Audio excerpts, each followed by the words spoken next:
சிவகங்கையில் mini bus படிக்கட்டில் பயணித்த +2 மாணவன் உயிரிழந்திருக்கிறார். முக்கிய செய்தியாக நாம் பார்த்து கொண்டிருக்கிறோம். விவரங்களோடு செய்தியாளர் சுந்தர் இணைந்திருக்கிறார். சுந்தர், வணக்கம். இந்த விபத்து எப்படி நிகழ்ந்தது? மேலும் உயிரிழந்த அந்த மாணவன் யார்? விவரங்களை பதிவு செய்யுங்க. படியில் பயணம் நொடியில் மரணம் என்ற வார்த்தை மீண்டும் ஒரு வாட்டி நிறுவனமாயிருக்கு. சிவகங்கை அருகே ஏனாபுரம் கிராமத்தை சேர்ந்த நாகவலோட மகன் தாங்க சந்தோஷ். இவர் சிவகங்கையில இருக்கிற மன்னர் மேல்நிலை பள்ளியில +2 படிச்சு வர்றாரு. இவரும் இவரோட நண்பருமான சூர்யாவும் ஏனாபுரத்துல இருந்து சிவகங்கைக்கு மினி பஸ்ல பயணிச்சிருக்காரு. பேருந்துல பாத்தீங்கன்னா கூட்டம் அதிகமா இருந்ததால படிக்கட்டுல தொங்கியபடியே வந்திருக்காங்க.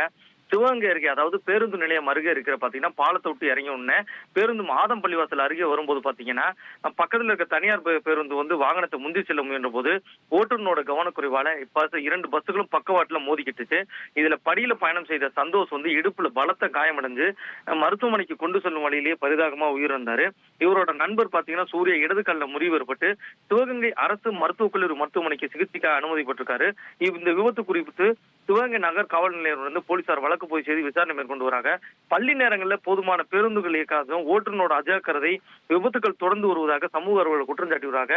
இந்த மாதிரி பஸ்ல பயணங்கள், படிகள்ல பயணங்கள் தொடர் விபத்துகள் பல விபத்துகள் இன்னும் பதியப்படாத வழக்குகளாகவே இருந்துட்டு இருக்கு. உங்களுடைய தகவல்களுக்கு நன்றி சுந்தர்.